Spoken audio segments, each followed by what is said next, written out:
Bismillahirrahmanirrahim. Wa qul ja'al haqq wa zaqal batil minal batil kana la yatakallamuna illa man adina ar-rahman wa qala. Assalamualaikum warahmatullahi wabarakatuh. Bismillahirrahmanirrahim. Alhamdulillahi rabbil alamin. Wa bihi nasta'inu ala umurid dunya waddin. Wassalatu wassalamu ala asyrafil mursalin Sayyidina wa maulana wa syafi'ina wa uswatina wa habibina wa qurrati a'yunina Muhammadin sallallahu alaihi wasallam wa ala alihi wa sahbihi ila yaumil qiyam. Rabbana atina min ladunka rahmah wa hayyi' lana min amrina rasyada. Hadratul Mukhtaramin, Ashabal Fadilah, para alim ulama yang rawuh di dalam majelis yang mubarak ini. Yang terhormat Kiai Hasan Abdullah, Kiai Syukri Zarkasi, para asatidz, juga alumni utama yang mustakmal di sini. Ada Pak Fakhir, ada Pak Din Samsudin, ada Pak Hidayat Nur Wahid, dan banyak sekali. Kalau saya sebut satu persatu, semakin banyak disebut, semakin banyak yang ketinggalan. Para alumni, para santri, hadirin, hadirat yang saya muliakan. Saya ini merasa digelangsar oleh Kiai Hasan Abdullah. Kemarin saya sudah ngisi, kok sekarang disuruh ngisi lagi. Tapi karena tawaduk kepada Sohibul Ma'had ini, maka saya datang. Kemarin saya sudah bicara khusus mengenai pendidikan, termasuk kurikulum, filsafat kurikulumnya, jangkauan-jangkauannya, dan beberapa tantangan ke depan. Jadi tidak usah saya ulangi lagi yang kemarin. Hari Kamis saya akan melanjutkan, yakni bagaimana cara membawakan ilmu-ilmu dan hasil didikan serta latihan yang ada di pondok ini, di pondok modern kita, untuk disajikan ke masyarakat, ke umat, dan ke negara. Ini caranya bagaimana? Ternyata cara itu bener kata Gontor, at-tariqah khairun minal mada. At-tariqah ahammu minal mada. Materi itu penting, tapi begitu cara membawakannya keliru, maka dia akan gagal. Bukan karena materinya, tapi akan gagal karena caranya. Di sini disebutkan berbudi luhur, sudah maklum itu, berbadan sehat yang sudah dipakai diplomasi oleh Pak Fakhir, berpengetahuan luas, dan berpikiran bebas. Jangan lupa berpikiran bebas itu setelah berpengetahuan luas. Karena kalau berpikiran bebas belum berpengetahuan luas, maka kebebasan itu dia akan akan menghilangkan mas'uliyatul ilm, pertanggungjawaban ilmu. Karena al-ilmu syai'un wa mas'uliyatil ilm syai'un akhar. Ilmu adalah sesuatu, tetapi tanggung jawab menggunakan ilmu ini masalah bukan ilmiah, tapi hidayah dari Allah Subhanahu wa ta'ala. Hari ini di Indonesia insya Allah tidak kurang orang pintar. Yang kurang itu orang benar, Pak Hasan. Puluhan ribu setiap tahun universitas mengeluarkan S1, S2, S3. Tapi keadaan kita masih seperti ini juga. Dan ternyata membuat pinter anak yang sudah benar itu lebih mudah daripada membuat anak yang sudah kadung pinter tapi belum benar. Hari ini banyak ilmu yang manfaat, Allahumma amin. Tapi banyak ilmu yang mubazir. Ilmunya tinggi tapi tidak terasa gunanya itu di mana. Saya punya teman doktor, Pak Din. Dokter itu kan sudah paling tinggi, atasnya lagi sudah kopiah sudah. Wah, kalau di universitas dia ditakuti karena killer ya, Pak. Tapi kalau pulang itu dimarahi istrinya, itu bisa bodoh mendadak dia. Ini rupanya pengalamannya Pak Khalil. Nah, ternyata ini guyon, tapi betulan. Ilmu yang di otak itu akan goncang ketika goncangan ada pada hati seseorang. Berarti yang tepuk tangan ini berpengalaman pada bidangnya masing-masing. Pak Din ini hebat ketua Muhammadiyah, tapi di hadapan anaknya mentua nanti dulu. Itu ada resepnya tersendiri. Nah, ini kok terlambat ketawanya gimana? Apa bahasa Indonesianya kurang paham kira-kira? Para hadirin hadirat yang saya muliakan. Dan ada juga orang punya ilmu tapi dia berbuat jahat dengan ilmunya. Banyak hakim diadili. Ada jaksa kok dituntut. Ada polisi kok disidik. Lu ada hansip itu ditangkap. Ada satpam diamankan. Pasti bukan karena ilmu, tapi karena mas'uliyatul ilm. Nah, di Gontor ini diberi mas'uliyah dan diberi ilmu.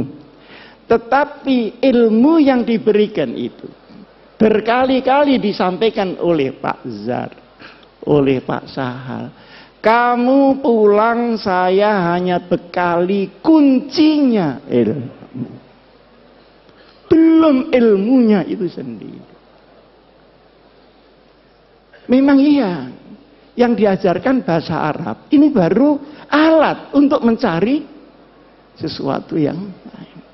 Diajari fikih, ya cuma fikul madheh sama fikih ahli sunnah wal jamaah itu.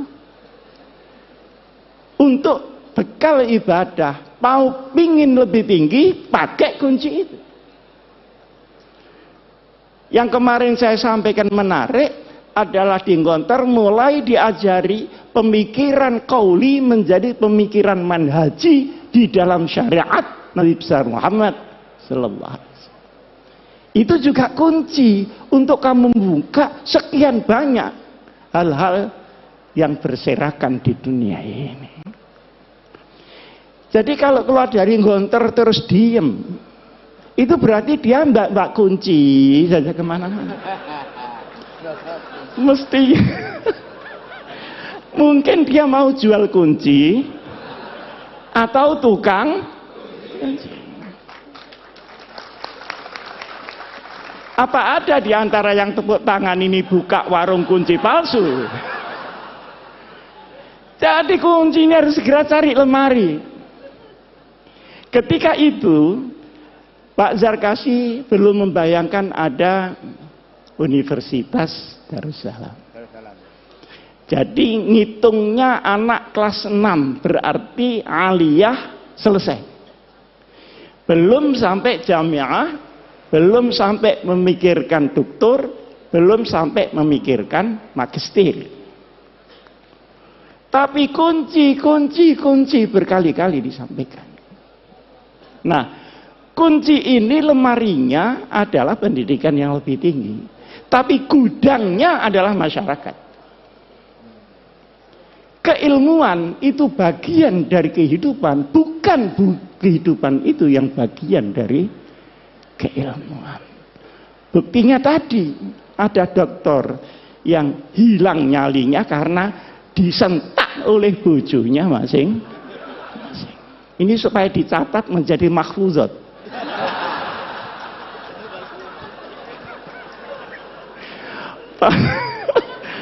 Para hadirin hadirat yang saya muliakan, saya hanya sekarang bicara kunci ini harus dibawa kemana. Pertama, mencari ilmu yang tersimpan dan baru bisa dibuka dengan kunci. Silakan mau ngambil takhasus kemana, kuliah di mana, jamiah di mana, monggo. Nah, tetapi dari sekian banyak referensi yang dibuka oleh anak gontor yang sudah membawa kunci, hendaknya diuji kebenarannya di dalam perkembangan masyarakat itu. Masyarakat adalah alat uji yang paling muktabar di dalam pengembangan keilmuan itu. Jangan marah-marah kepada masyarakat karena ilmunya tidak dimengerti oleh masyarakat. Saya kan termasuk anggota IJMI, anggota bagian wingking, bagian belakang. Saya ingin menyampaikan, ini orang pinter-pinter. Jangan ngelupuk podo pintere. Tetapi turunlah, kumpulkan orang bodoh-bodoh itu supaya pinter. Kak ngelumpuk podo pinter nih, yang pinter rumangsa kepinteran, yang bodoh ya ndak ngreken wong iku pinter-pintermu. Nah, ini yang dimaksud oleh Trimurti menurut pandangan saya, segera menyelam di masyarakat untuk menguji kecanggihan daripada ilmu kita masing-masing.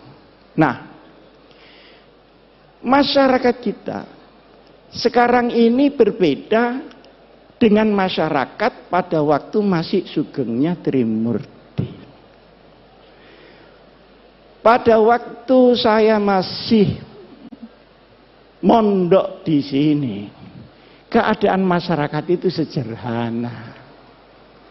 Orang Islam itu cuma dua, kalau ndak NU ya Muhammadiyah, sudah ndak ada lain-lain lagi. Ini mau besanan saja takut tidak mendapat barokah dari masing-masing pemimpinnya. Selisih sedikit ribut. Yang satu kunut, yang satu tidak kunut, ribut. Padahal di kitabnya orang NU ada kunutnya dan ada tidak kunutnya. Tapi karena dia terkooptasi oleh golongan, ribut. Kalau tidak kunut itu begini-begini. Alhamdulillah sekarang ini sudah tidak ribut karena sudah tidak sholat subuh.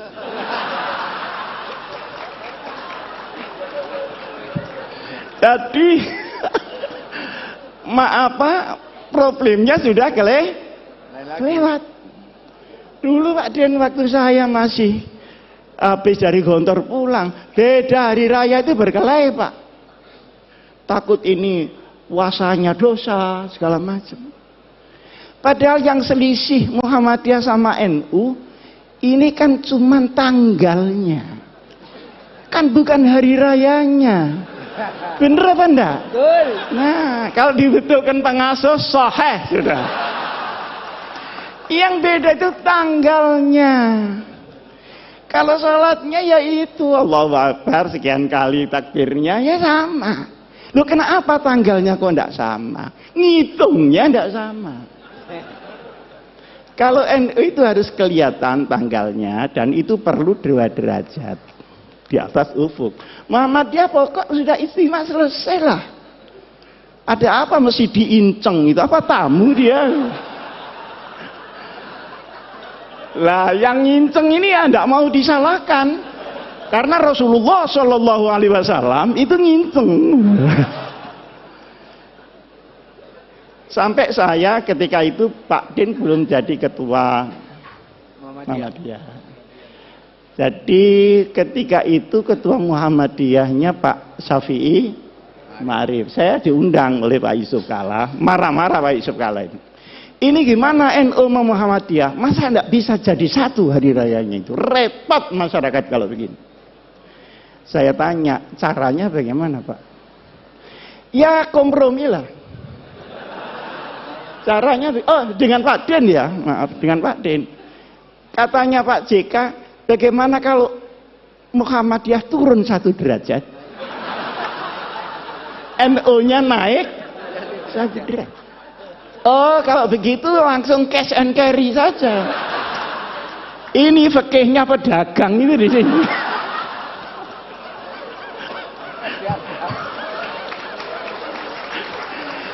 Kok disuruh naik turun? Saya bilang enggak bisa Pak itu. Lalu terus yang bisa bagaimana? Yang bisa pengertian seluruh umat Islam bahwa perbedaan itu terbuka memang ada. Yang kedua, ini tidak mengada-ada karena sholatnya sama, tanggalnya yang tidak sama. Wong hari di sini sama hari di Amerika tidak sama kok.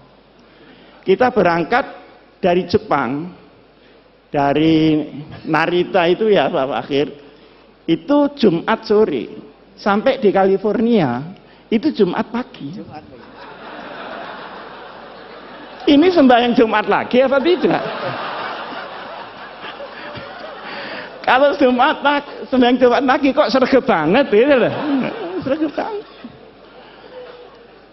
Tapi ketika pulangnya, misalnya dari New York ke Jakarta, berangkatnya Jumat pagi, itu sampai Jakarta hari Minggu. Jadi kehilangan 1 hari, tidak tahu di mana Sabtunya ini.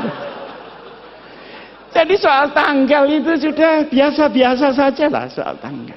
Nah, alhamdulillah ini karena mungkin zamannya yang berubah, maka kedekatan ini semakin hari semakin nyata. Saya sama Pak Din sering diundang pidato bareng gitu. Kadang saya bisa, kadang Pak Din bisa, kadang salah satu enggak bisa gitu. Tapi lebih sering saya diundang Muhammadiyah daripada Pak Din diundang NU. Hah? Padahal ini mantan NU nih. Kenapa dia pindah? Karena enggak kerasan saja sama orang NU. Bukan karena teori yang tinggi-tinggi gitu. Ini orang NU kok kumuh banget. Kira-kira cuman itu sekitar itu saja.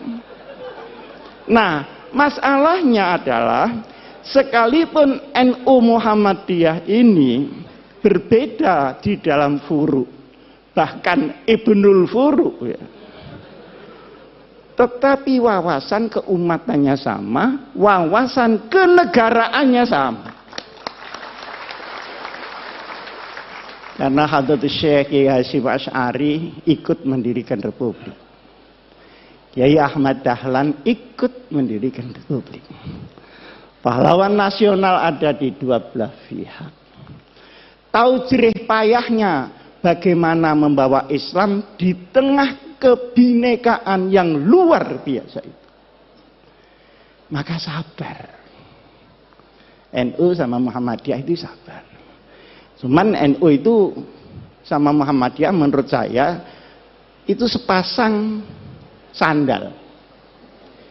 Jadi kalau dipakai semua. Kalau tidak ya sekalian tidak semua. Jangan dipakai yang kanan, yang kiri tidak dipakai. Nah ini dikira orang stres itu.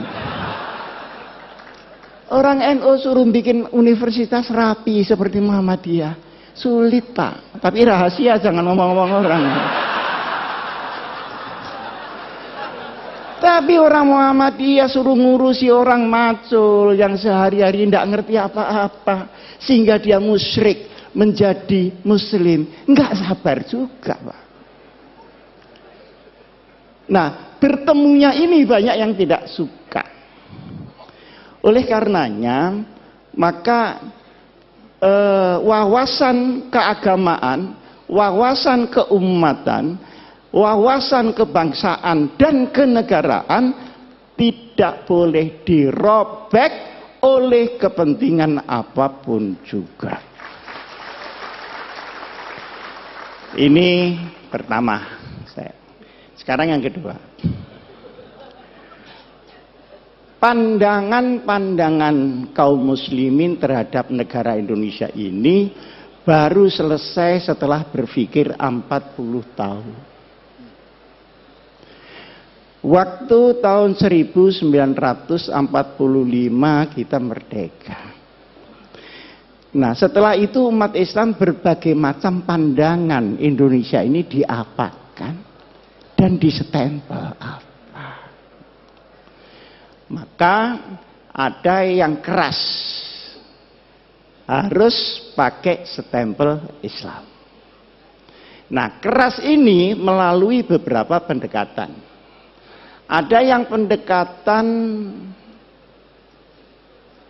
militer, kemudian lahir DI, TII. Ada yang pakai pendekatan militer dan politik, PRRI dan Permesta. Disaingi oleh kelompok-kelompok orang yang tidak suka agama, orang ateis, 48 pemberontakan komunis yang dipimpin oleh Uni Soviet dan pemberontakan 65 yang dipimpin oleh RRC. Saya tidak tahu ini akan ada pemberontakan lagi apa tidak. Nah, masalahnya selanjutnya yang saya maksud begini. Setelah pendekatan militer gagal, dicobalah, ini kok diem saja ada apa? Mendengarkan teman-teman ya? Setelah pendekatan militer gagal, dicoba melalui pendekatan konstitusional. Maka seluruh wakil-wakil umat Islam bergerak di konstituante. Bagaimana supaya negara ini ditetapkan berdasarkan apa? Bentuknya seperti apa? Ada yang minta Pancasila tetap, ada yang minta Islam, dan ada yang minta sosiodemokrasi. Ribet di situ, tidak putus. Artinya dengan pendekatan politik pun juga mentok. Karena ini mentok dan tidak bisa berhasil, maka diambil alih oleh Bung Karno tahun 59 kembali ke Undang-Undang Dasar 45. Nah, setelah kembali ke Undang-Undang Dasar 45 ini, kemudian tahun 55 kemarin ada pemilu, tetapi kemudian tidak menghasilkan apa-apa, baru ada pemilu lagi tahun 71. Tahun 71 orang Islam semua jadi satu, Pak.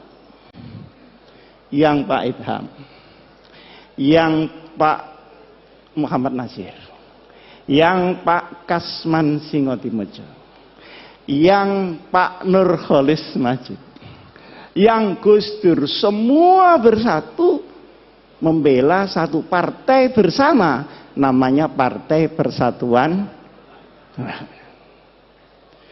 Sampai dengan tahun 82 berhasil utuh, tapi setelah itu mulai retak-retak. Maka sekarang P3 yang dulu dimodali dengan darah dan air mata, per hari ini masih la yamutu wala yahya. Mudah-mudahan qad aflaha man tazakka. Nah, ini perjalanan. Dari sini ulama-ulama itu berpikir, ini kenapa ya? Di sini kok enggak pas. Ternyata kesimpulannya, Islam di Indonesia seperti tadi yang disampaikan oleh Pak Fakhir itu benar. Islam dalam peradaban belum tentu Islam dalam formalistik. Di sini masalah yang timbul. Nah, akhirnya ketika diformalkan menjadi banyak tentangan dari kelompok umat Islam sendiri. Disinilah maka kemudian dikaji sampai dengan tahun 1983. Berkumpullah ulama-ulama ketika itu di Jawa Timur dan tempatnya di Sukoharjo, di pondoknya Kiai As'ad, ngumpul semua. Cari jalan supaya selamat, sudah tidak ada goncangan-goncangan lagi, ini bagaimana? Akhirnya ditetapkanlah bahwa untuk urusan ideologi negara ditetapkan oleh mayoritas bangsa yang namanya Pancasila, kemudian akidah kita tetap Islam sesuai dengan keyakinan kepada Allah Subhanahu wa ta'ala.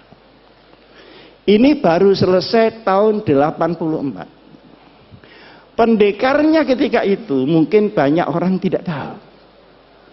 Pendekarnya adalah seorang ulama namanya Kiai Haji Ahmad Siddiq. Beliau putra dari Kiai Siddiq. Kiai Siddiq itu asal dari Lasem. Kemudian karena kalah berdebat nahwu, malu pindah ke Jember. Jadi dulu berdebat kalah itu malu. Nah sekarang sudah kalah berkali-kali, alhamdulillah tidak ada malunya sama sekali. Pergi ke Jember. Saya tahun 83, ini belum pernah saya ceritakan di sini. Tapi mumpung ini ada waktu dan saya juga sudah menjelang tua, ada perlunya saya sampaikan. Saya tanya beliau, Kiai, ini penempatan negara dengan ideologi sendiri dan Islam sebagai umat Islam ini politis apa ijtihadi? Jawabnya beliau, ini ijtihadi, bukan politis, dan silahkan pakai untuk selamanya. Nah, karena saya tidak puas, saya tanya, dasarnya apa Kiai? Kemarin saya sudah menyampaikan ke Pak Hasan, kalau setelah saya di kantor itu memang ngaji pindah-pindah begitu. Sana 3 bulan, sana 3 bulan. Termasuk ngaji di Kiai Ahmad Siddiq.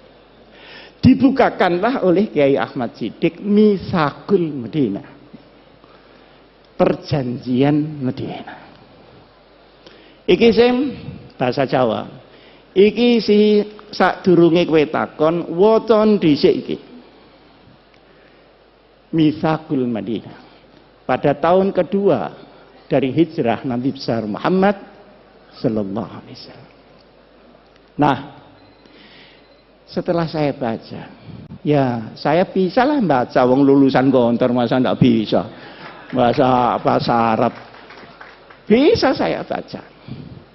Komentar saya, subhanallah. Ini adalah piagam yang paling orisinil untuk demokrasi dan kemanusiaan. The original conception about humanity and democracy. Luar biasa ini.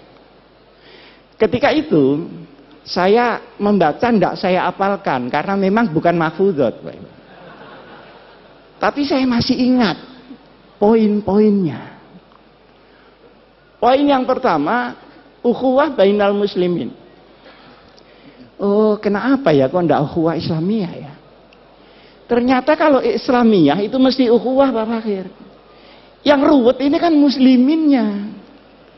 Khutbahnya wa'tasimu, keluar masjid watafar. Di dalam kita wiridan, di keluar kita ganti sandal baru, kan begitu. Jadi yang ruwet ini musliminnya. Di situ diterangkan untuk urusan-urusan yang furu'iyah sudahlah ma'amaluna walakum amalu. Untuk yang usul ini kalau ada perbedaan harus dibicarakan di antara para ulama. Jangan dibicarakan di antara di luar para ulama. Nah sekarang enggak. Ada anak Ansor sama pemuda Muhammadiyah ribut soal tahlil. Ini nyampe apa enggak ke yang mati? Kata Ansornya, nyampe. Loh buktinya, karena setiap kiriman enggak pernah kembali. Loh ini ngomong apa? Pak, ya pemuda Muhammadiyahnya ini kan enggak terima. Mana tanda buktinya? Nah kalau diserahkan bangsa begini ini Pak, innalillahi wa inna ilaihi raji'un. Nah kalau sudah sampai top dia merusak Islam, dia harus dinyatakan tegas dia berada di luar Islam. Luar biasa. Saya baru diberitahu oleh polisi. Dulu Pak Hasim, ada orang ngaku malaikat Jibril namanya Lia Eden. Bener ya? Ada orang yang mengaku Nabi Muhammad namanya Musad. Dua-duanya ditangkap. Dimasukkan di tahanan. Ditanya oleh polisi. Wahai malaikat Jibril, pernahkah ketemu Nabi Muhammad ini? Ternyata belum pernah ketemu dua orang.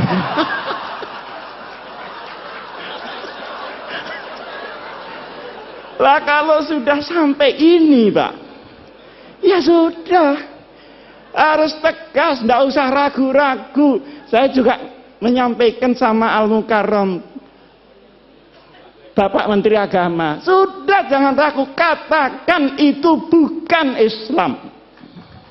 Kenapa ragu?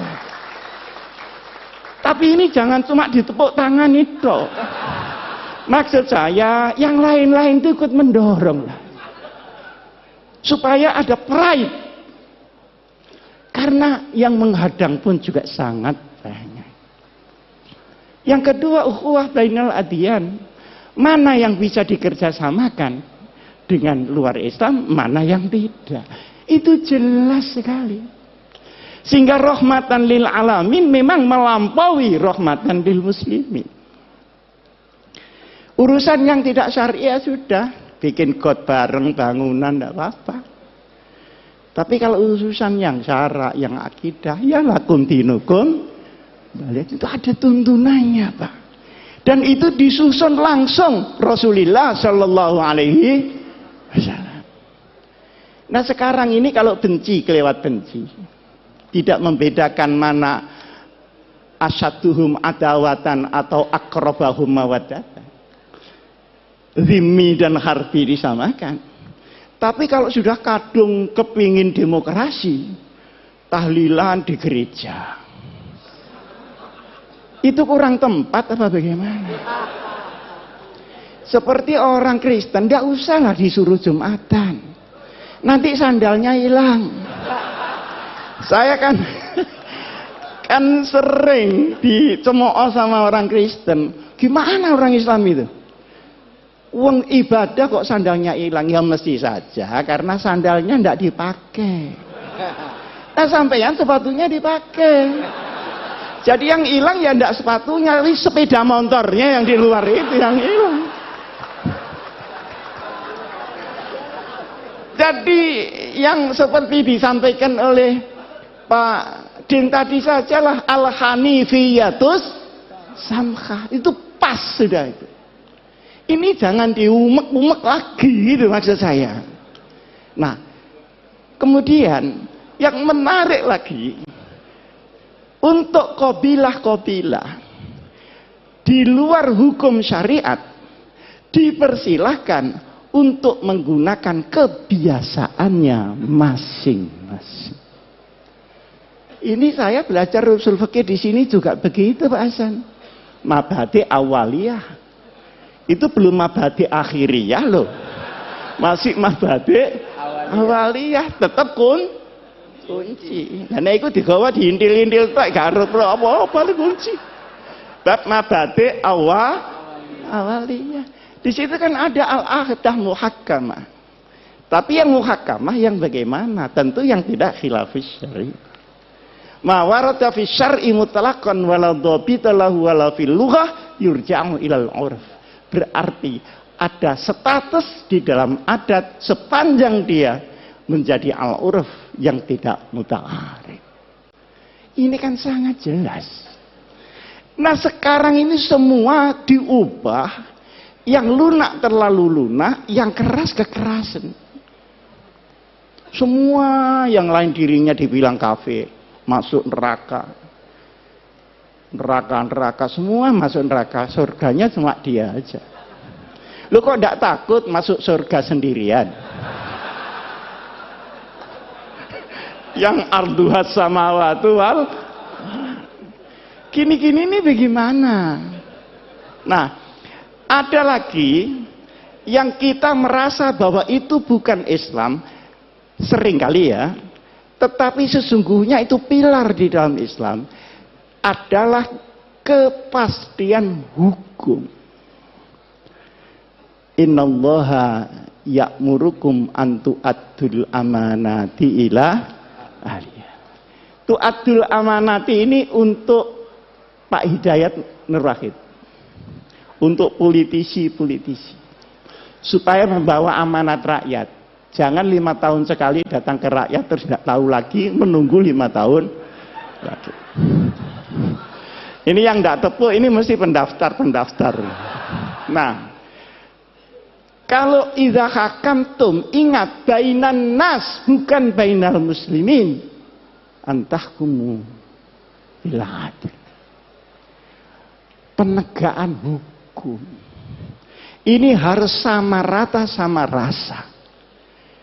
Nah, sekarang di Indonesia kan tidak, hukum naik susah, ke bawah kena, pajak naik sulit, turun gampang, akhirnya yang kena yang kecil-kecil. Jadi kepastian hukum. Jadi inti dari hukum adalah al-adalah. Inti daripada politik adalah al-amanah. Kalau dua ini hilang, maka hukum akan menjadi cerita dan politik akan menjadi akumulasi kekuatan saja. Luar biasa, Pak. Di bawah ada lagi al-musawah bainal iqtisad, keadilan ekonomi. Ini tidak sama rata sama rasa, tapi sama-sama merasakan. Beda kan? Sama-sama merasakan. Kalau tadi biar anak saya Fatimah Syarakat lakotok tuh, ya dah. Kalau ini enggak. Masa tukang ban minta rezeki sama dengan pabrik ban? Kan enggak mungkin. Tapi semua kebagian, halalan, thayyiban, mubarakan. Orang sedikit bisa bahagia, dapat banyak bisa bahagia, dapat sedikit bisa menjadi pencuri, dapat banyak pun bisa menjadi rampok di mana-mana. Yang habiskan uang negara itu bukan orang miskin, Pak. Orang yang sudah Masya Allah kayanya. Nah, di sini pun adalah ketentuan yang harus ada di sebuah negeri, apapun bentuk negeri itu, kita ada orang Islam di situ, kita harus perjuangkan ini. Nah, kemudian ketika Madinah diserang orang-orang lain, maka seluruh agama yang ada, baik Yahudi, Nasrani maupun Sabi'in, harus bersama-sama membela nasionalisme Madinah. Coba, Pak. Ini kan Masya Allah. Dan ini bikinan Nabi Muhammad loh, bukan bikinan Muhammad belakangan ini, Pak. Ini Nabi Muhammad. Kekurangan kita adalah di dalam pemahaman daripada Islam, implementasinya sudah punya fikih, sudah punya dakwah, tapi kita sering melupakan sirah nabawiyah di dalam memimpin umat Muhammad Rasulullah sallallahu alaihi wasallam. Karena sirah nabawiyah itu juga strategi implementatif yang real dari Rasulullah. Kapan Rasulullah dakwah diam-diam, kapan terang-terangan, kapan mengungsi, kapan hijrah besar-besaran, kapan dia menunggu, dan kapan beliau membalas serangan. Semuanya ini harus kembali di dalam benak kita. Nah, sekarang ini para bapak yang saya muliakan, negeri yang tadi oleh para ulama diputuskan tahun 84 itu supaya diisi, jangan didekonstruksi. Kalau didekonstruksi, ruwet, habis waktu untuk mendekonstruksi, belum lagi mengisinya kembali. Lebih langsung dengan melakukan jurusan al-amru bil ma'ruf wan nahyu 'anil munkar. Seperti ada LGBT itu kok saya dengar yang teriak-teriak kok cuman saya, yang lain-lain ini gimana kok enggak teriak-teriak. Itu kan embrio supaya laki-laki kawin dengan laki-laki, perempuan kawin dengan perempuan, kan gitu maunya Pak Fakir. Kalau perempuan kawin dengan perempuan, saya nggak tahu lah karena saya nggak pernah jadi perempuan. Tapi kalau laki-laki kawin dengan laki-laki, itu mau olahraga atau mau kawin? Digempur saja. Saya juga ditanya pada Pak Hidayat, ini gimana gempur dari segala penjuru yang udkhulu min abwabin mutafarriqah. Jadi jangan menghilangkan amar ma'ruf, nahi mungkar, sekalipun kita tidak melakukan dekonstruksi di dalam bentuk, tetapi kita harus selalu di dalam isi. Kadang-kadang kita menemui hadis Rasulullah sallallahu alaihi wasallam, al hikmatu dhallatul mu'min iltaqataha aynama wajadah. Perkara yang hak itu milik orang Islam. Kalau tidak ada di tempat kamu, ada di tetangga, berarti itu milik kamu yang di sana. Ambil kembali. Jangan tetangganya dimaki-maki karena tetangga.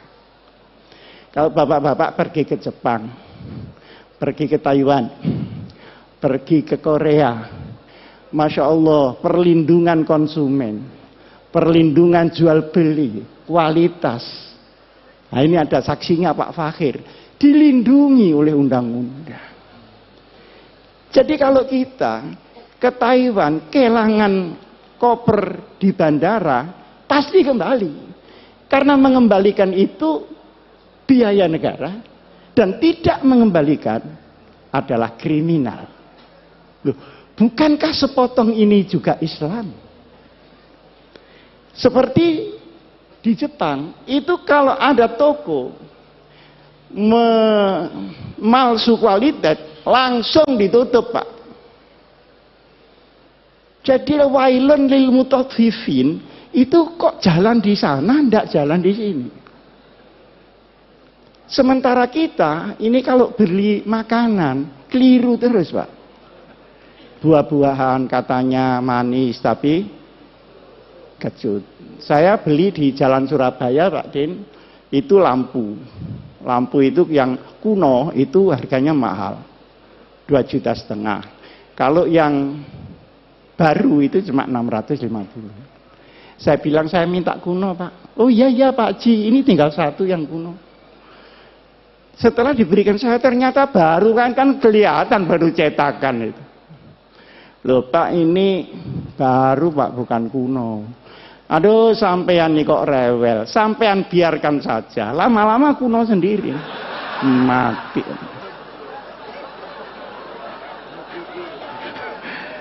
Itu namanya sekarang katanya mukidi. Ini lama-lama kuno sendiri. Wah, ini orang belum tahu siapa yang beli ini.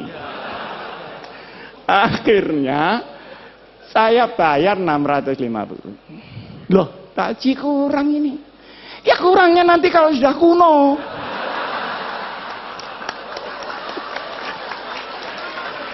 Itu kira-kira ada di Jepang apa ada di Indonesia kira-kira? Lah terus sepotong ini saja loh ya, bukan la ilaha illallahnya. Yang Islami yang mana? Akhirnya dia sadar, loh Bapak ini dari Sidoarjo, enggak, saya dari Malang. Lu Malang mana? Itu kan ada Pondok Al-Hikam, itu pondok saya. Oh kalau begitu Bapak ini Pak Hasyim Muzadi ya? Kok enggak bilang dari tadi ya? Kan malu saya kalau begini. Jangan begitu, lain kali bilang Pak kalau Bapak ini Pak Hasyim Muzadi. Bagaimana mudah-mudahan saya ini tidak kualat saya ini. Jadi dia takut Allah apa takut Hasyim Muzadi?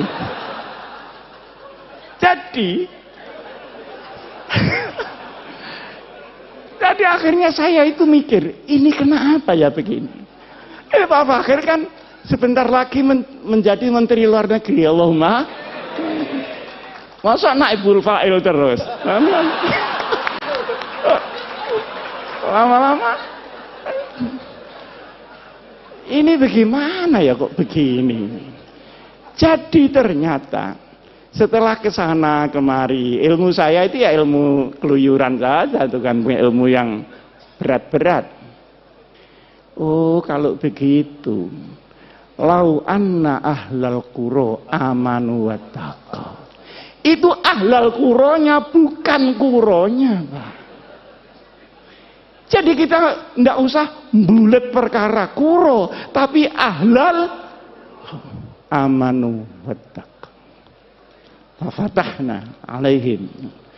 Tapi walakin kazabu, yang kazabu tadi kuronya apa ahlul kuro? Ini bukan tamrinan tapi sudah terang. Sehingga menurut saya yang penting bagaimana kita isi Indonesia. Nah, di saat kita ngisi itu tantangannya luar biasa, Pak. Terutama setelah tahun 2002, setelah reformasi ini. Seluruh ideologi yang baru-baru masuk, baik di kalangan kaum muslimin maupun yang dari barat maupun yang dari timur, semuanya masuk, sementara kita sedang diancam oleh regenerasi yang sudah 100 tahun ini. Indonesia akan ganti penduduk baru. Mereka anak kita atau anak zamannya. Ini menjadi perhatian kita. Tetapi la tayasu min rauhillah. Sekian banyak kita berkumpul.